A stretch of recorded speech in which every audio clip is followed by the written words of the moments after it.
Good morning, students. I am Dr. Smriti Johari, Associate Professor Zoology, Government JDB Girls College, Kota. आज हम BSc part 1 का जो last unit है, lower invertebrates का last unit जो है, that is about the unit 5, that is phylum Annelida. तो उसके हम कैरेक्टर्स, क्लासिफिकेशन एंड टाइप्स के बारे में पढ़ेंगे। तो सबसे पहले मैंने आपको पिछली क्लास में पहले फर्स्ट यूनिट का जनरल आउटलाइन बताया था मैंने, characters of lower invertebrates, and then I started off with the third unit, that is the porifera and the coelenterates. तो वो हमारा ख़त्म हो गया। टीनोफोरा भी मैंने पढ़ा दिया था आपको। Now we are coming to the unit 5, that is phylum Annelida, because unit 1 and unit 4 would be taken by the other teacher. तो आज हम फाइलम एनालिडा के कैरेक्टर्स के बारे में पढ़ेंगे। तो सबसे पहले एनालिडा का अगर आप लोग को कोई एग्जाम्पल, कॉमन एग्जाम्पल याद हो तो उसके बारे में अगर हम सोचेंगे तो हमें एनालिडा के कैरेक्टर्स अच्छे से समझ में आएंगे। तो इसके कॉमन एग्जाम्पल क्या क्या है? एक तो सबसे पहले कॉमन एग्जाम्पल जो आप सभी ने देखा है वो है अर्थवर्म, ठीक है, और दूसरा है लीच। तो इन दोनों को अगर आपने देखा भी हुआ होगा तो इसलिए हम एनालिडा के बारे में अच्छे से समझ सकेंगे। तो सबसे पहले फाइलम एनालिडा एक ग्रीक वर्ड एनुलस से डिराइव हुआ है, जिसका मतलब है रिंग। मतलब इनका बॉडी अरेंजमेंट हम देखेंगे बाहर से, आउटर साइड से, तो हमें लगेगा वो रिंग लाइक स्ट्रक्चर्स अरेंज्ड हैं, छोटी छोटी रिंग्स एक के ऊपर एक रखी हुई हैं, तो बाहर से वो रिंग लाइक स्ट्रक्चर दिखेंगे। तो इसका नेम डिराइव हुआ है एनुलस, मतलब रिंग। इसमें लगभग 12,000 स्पीशीज हैं, ठीक है। और ये कैसे कैसे हैं? ये वर्म लाइक स्ट्रक्चर है, अर्थवर्म, लीच, इनको आपने देखा ही होगा। और ये सेगमेंटेड है, मीन्स इनमें सेगमेंटेशन है या पार्टीशन टाइप का है। और सीलोमेट है, मीन्स इनमें एक बॉडी सीलोम पाया जाता है। और ये कहाँ कहाँ पाए जाते हैं? वेरी वेरी डीप सी में भी मिलते हैं, और जो डीप सी में स्पेसिमेन या स्पीशीज़ मिलती हैं उनकी 1 मिलीमीटर लंबाई होती है वहाँ। मतलब इतना स्मॉल साइज 1 mm साइज से लेके giant tropical earthworms of Australia भी इस फाइलम में बिलोंग करते हैं। 4 मीटर की लेंथ होती है उनकी। तो देखा हमने 1 mm से लेके 4 मीटर तक की लंबाई के एनालिड्स पाए जाते हैं। अब इनके कैरेक्टर क्या है? Most of the annelids are aquatic, मतलब पानी में पाए जाते हैं, समुद्र में पाए जाते हैं, and they are good swimmers, swim भी अच्छे से कर लेते हैं। रेंगने वाले जीव भी होते हैं, बरोइंग भी हैं, वो मिट्टी में गड्ढा बनाते हैं, बरो करते हैं, और एक ट्यूब लाइक स्ट्रक्चर में भी वो रहते हैं। और कुछ कुछ एक एनालिड्स फ्रेश वाटर भी हैं, और वो बरोइंग इन नेचर है, मीन्स जैसे गड्ढा खोद के उसके अंदर रहना, बरो बना के। और जो लैंड पर रहते हैं, जो टेरेस्ट्रियल एनालिड्स हैं, वो ज़्यादातर मिट्टी में गड्ढा खोद के ही रहते हैं, क्योंकि उनको मॉइस्चर चाहिए रहता है। एंड कुछ एक तो पैरासाइट्स भी होते हैं, जैसे कि हमने अभी कॉमन एग्जांपल देखा लीच का। तो लीच सबको पता है कि वो एक एक्टोपैरासाइट है, जिसको कि हम जोंक भी बोलते हैं, और वो किसी भी एनिमल पे या ह्यूमंस पे भी चिपक जाती है, और अपने सकर्स की सहायता से वो उसका ब्लड ले लेती है या खून पी जाती है, तो इसलिए हम उसको पैरासाइट बोलते हैं। एनालिडा में 3 मेन क्लासेस होती हैं। ये जो फाइलम एनालिडा है वो 3 मुख्य क्लासेस में डिवाइडेड होता है।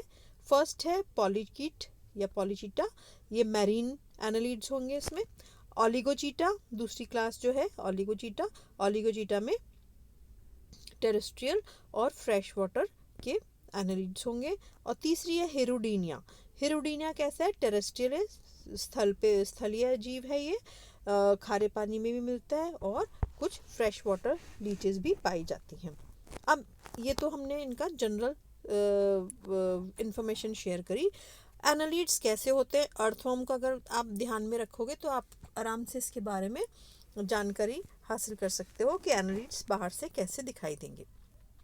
एनालिड्स आर सॉफ्ट बॉडीड, बहुत ही नरम इनकी बॉडी होती है, इलोंगेटेड होते हैं, सिलिंड्रिकल होते हैं और बायलेटरली सिमेट्रिकल होते हैं, मतलब एक काट से उनके शरीर को दो बराबर भागों में बांट दिया जा सकता है। देन दे आर मेटामेरिकल, सेगमेंटेशन दिखाई देता है, सीलोम होती है इनकी बॉडी में, वर्म्स होते हैं और इनमें बाहर से इनका जो सुरक्षा आवरण होता है उसको क्यूटिकल कहते हैं, और इसके बीच में डर्मोमस्क्यूलर बॉडी वॉल भी होती है, मींस बॉडी वॉल जो इसके क्यूटिकल है उसके नीचे मसल्स का लेयर होगा, एंड बाहर एक काइटिनस सीटे भी प्रेजेंट होते हैं। काइटिनस एक प्रोटीन स्ट्रक्चर है, वो स्टिफनेस प्रदान करता है।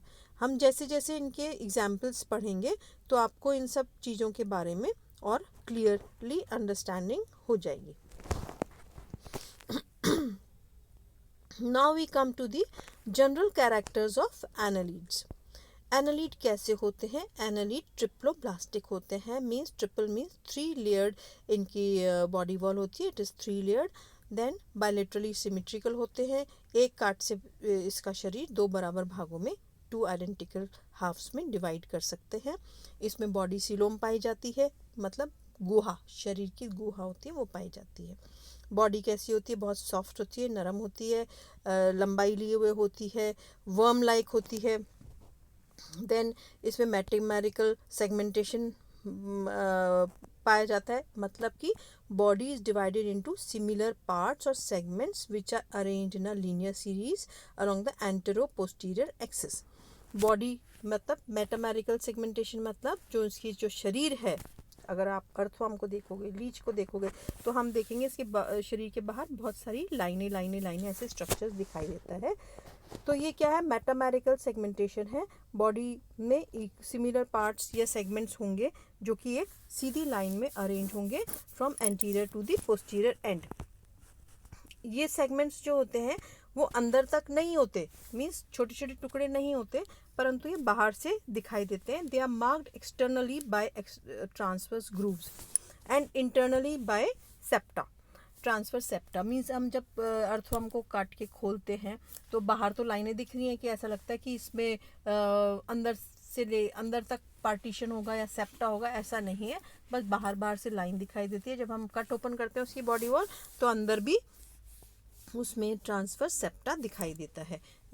ईच सेप्टम में क्या होगा? Each septum comprises of a layer of connective tissue sandwiched in between the 2 layers of peritoneum. peritoneum क्या है? पतली सी झिल्ली जैसा होता है, तो इस सेप्टा में कनेक्टिव टिश्यू भी पाया जाता है।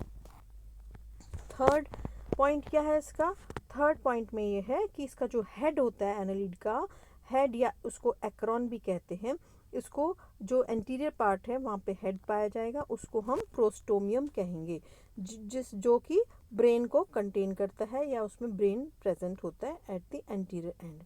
इसका प्री ओरल बॉडी पार्ट बनाता है ये, प्री ओरल पोस्ट ओरल इस तरह से, और जो टर्मिनल पार्ट है बॉडी का उसको पिगिडियम कहते हैं, जहाँ पे कि एनस प्रेजेंट होता है। माउथ पेरिस्टोमियम में एग्जिस्ट करता है, जो कि फर्स्ट ट्रू सेगमेंट होता है। फर्स्ट ट्रू सेगमेंट मीन्स उसमें पार्टीशन होगा, it is the true segment, वहाँ पे माउथ इज प्रेजेंट, ठीक है, उसको पेरिस्टोमियम कहते हैं। ठीक, अब है बॉडी वॉल कैसी है इसकी? Body wall consist of fibrous collagenous cuticle. इसको क्यूटिकल क्या करेगा? इसको सुरक्षा प्रदान करता है। इसमें ग्लैंडुलर एपिडर्मिस होती है, ग्लैंड्स होते हैं, ग्लैंडुलर सेल्स होते हैं जो कि म्यूकस सिक्रीट करते हैं। अब इस जो एपिथीलियम या एपिडर्मिस है उसमें नर्व फाइबर्स भी होंगे। नर्व फाइबर्स होने के कारण क्या होता है कि इट इज़ सेंसिटिव, वो उसको सेंसेशन या स्टिमुलेशन संचार करेंगे उसका। इसमें कनेक्टिव टिश्यू भी है, डर्मिस जो इनर लेयर है, डर्मिस एपिडर्मिस का जो इनर लेयर है डर्मिस, उसमें कनेक्टिव टिश्यू प्रेजेंट होगा। मसल्स जो होंगे बॉडी वॉल के वो आउटर कंटिन्यूस लेयर में सर्कुलर फॉर्म में प्रेजेंट होंगे, मींस जो सेप्टा बना हुआ है, आउटर सेप्टा मींस गोल गोल सर्कुलर रिंग्स में ये सर्कुलर मसल्स प्रेजेंट होंगे, और inner layer of longitudinal muscles होगा वहाँ पे, और बाहर से सर्कुलर मसल्स होंगे, जिससे कि उसका जो मूवमेंट है, लोकोमोशन है, वो भी एनहेंस होता है। ठीक है, और जो लॉन्जिट्यूडनल मसल्स हैं उनके बाहर पेरिटोनियम की कवरिंग या सीलोमिक एपिथेलियम की कवरिंग होती है। क्यूटिकल जो होता है बाहर का जो लेयर है, क्यूटिकल जो सुरक्षा प्रदान करता है उस जीव को, वो एक्टोडर्म या एपिडर्मिस से सिक्रीट किया जाता है। एपिडर्मिस के जो ग्लैंड्स होते हैं, हमने कहा था वो ग्लैंडुलर एपिडर्मिस है, तो वो क्या सिक्रीट कर रही है? It is secreting the cuticle. अब इसमें पेयर्ड अपेंडेजेस भी प्रेजेंट होते हैं, ठीक है, क्योंकि अब हम देख रहे हैं कि एनालिडा के बाद जब हम हायर इन्वर्टिब्रेट्स पे जाएंगे तो हम इसके एनालिडा की नेक्स्ट क्लास क्या है?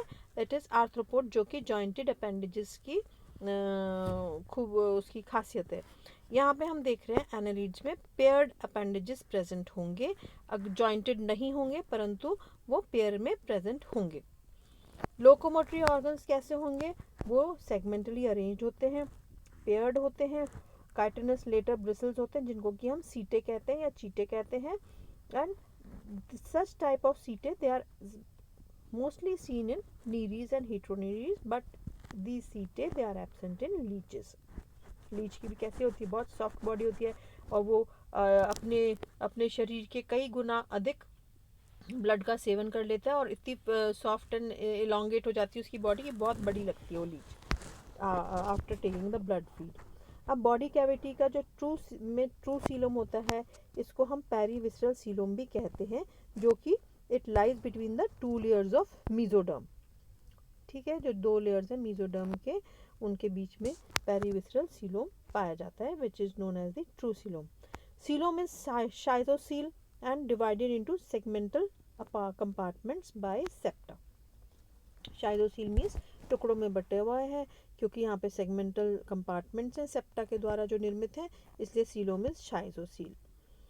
ठीक है, अब यहाँ पे देखो बॉक्स में जो इम्पोर्टेंट चीज़ लिखी है कि प्रोस्टोमियम जो कि हेड रीजन था एंड पिजिडियम जो कि पोस्टीरियर रीजन था, वो ट्रू सेगमेंट्स नहीं है, परंतु जो जहाँ माउथ प्रेजेंट है that is the peristomium, that is the true segment. ठीक है, अब यहाँ पे ग्रोथ कैसे होती है एनिमल की, छोटे से बड़ा कैसे होता है, कि यहाँ ओल्डेस्ट बॉडी सेगमेंट सबसे पहले बनता है। Oldest body segments are therefore anterior and the youngest are posterior. Oldest body segment क्या होंगे? जैसे मतलब पीछे से आगे की तरफ बन रहे हैं। यंगेस्ट वाला कहाँ पे? पीछे, और ओल्डेस्ट वाला कहाँ है? सबसे आगे, तो ये पीछे से आगे की तरफ बढ़ते रहते हैं। शाइजोसील का क्या मतलब हुआ? A coelom which appears as a space in the embryonic mesoderm. जब एम्ब्रियो था, जब मीन्स इसका लार्वल स्टेज था या डेवलपमेंटल स्टेज था, तो वहाँ पे एम्ब्रियोनिक मीजोडर्म से के टाइम में भी ये सीलोम प्रेजेंट होता है, छोटी छोटी स्पेस की जैसे प्रेजेंट रहता है, इस चीज़ को शाइजोसील कहते हैं।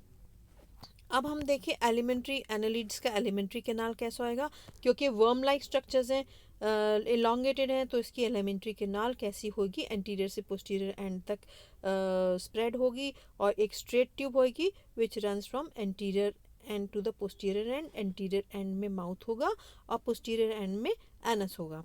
And digestion is extra cellular. ठीक है, extra cellular means inside the digestion is taking place in the this straight tube. Respiration occurs through the general body surface और गिल्स। हमने देखा है बरोइंग एनिमल्स हैं, मिट्टी के अंदर रहते हैं, ये गड्ढा बना के रहते हैं, गुहा बना के रहते हैं, तो इसका एक्सटर्नल बॉडी सरफेस पे छोटे छोटे ओपनिंग्स होंगे या गिल्स होंगे, क्योंकि एक्वेटिक थे जनरली, तो they must be having the gills for respiration. इनका सर्कुलेटरी सिस्टम या ब्लड वास्कुलर सिस्टम भी वेल डेवलप्ड होता है एंड क्लोज टाइप होता है। एंड ब्लड कैसा होगा? It is usually red in colour and contains haemoglobin which is the respiratory pigment. Respiratory pigment is often dissolved in the plasma. ठीक है, अब हम चलते हैं इसके एक्सक्रीटरी ऑर्गन्स पे। एक्सक्रीटरी ऑर्गन्स क्या होंगे? एक्सक्रीटरी ऑर्गन्स ये भी सेगमेंटेड होते हैं, एक्टोडर्मल इन ओरिजिन होते हैं, सीलिएटेड होते हैं, सीलिया होता है इसमें, एक पेयर में प्रेजेंट होते हैं, एंड इनको नेफ्रीडिया कहते हैं। इनको मेटानेफ्रीडिया एंड प्रोटोनेफ्रीडिया कहलाते हैं ये।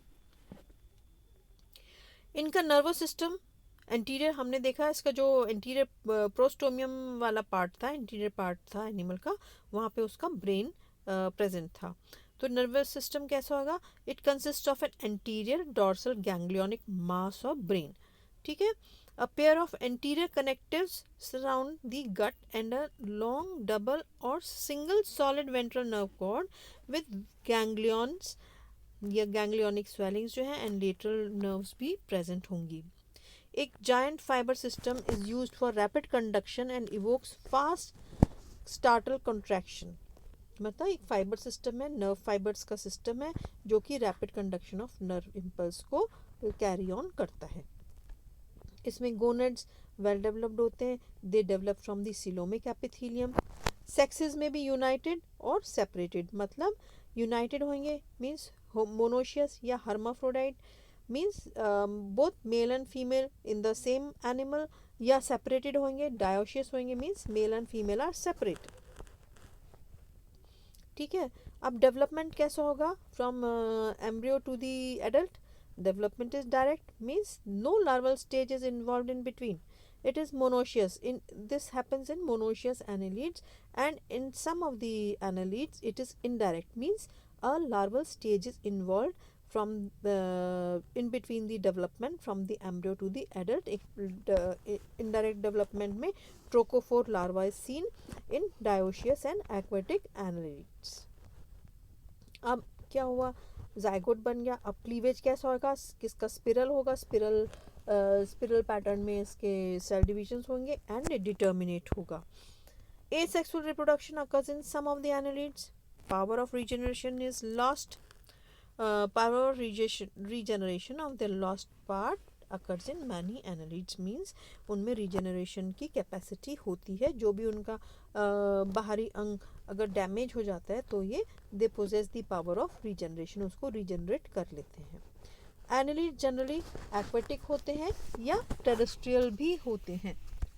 तो ये सब तो थे इनके एनालिड्स के कैरेक्टर्स. आज हमने बीएससी पार्ट 1 का lower invertebrates that is paper 1 और उसका यूनिट 5 में एनालिडा के कैरेक्टर्स के बारे में पढ़ा. अब आप इसको घर पे आप फिर से इसको पढ़िए, रीड करिए. इसको अर्थवर्म और लीच का स्पेसिमेन या जो डायग्राम है उसको सामने रखो तो आपको समझ में आएगा कौन कौन सा हिस्सा एनालिड्स का प्रोस्टोमियम है, पिजिडियम कौन सा है, पेरिस्टोमियम कौन सा है. ठीक है. उसका मेटामेरिकल सेगमेंटेशन कैसा है. इस तरह से आप देख के उसको सामने पढ़ेंगे तो अच्छे से समझ में आ जाएगा. अब मैं नेक्स्ट क्लास में इसकी आउटलाइन क्लासिफिकेशन जो मैंने बताया था 3 क्लासेस हैं, पॉलीचीटा, ओलिगोचीटा एंड हिरुडीनिया, इनके बारे में मैं आपको डिटेल्स में पढ़ाऊँगी. ठीक है. फिर भी अगर कुछ समझ में नहीं आ रहा है तो आप लोग मुझसे व्हाट्सएप पे ग्रुप पे आप ये you can drop your question in that group. Till then, I take off my class. We will meet again in the next class. Till then, bye.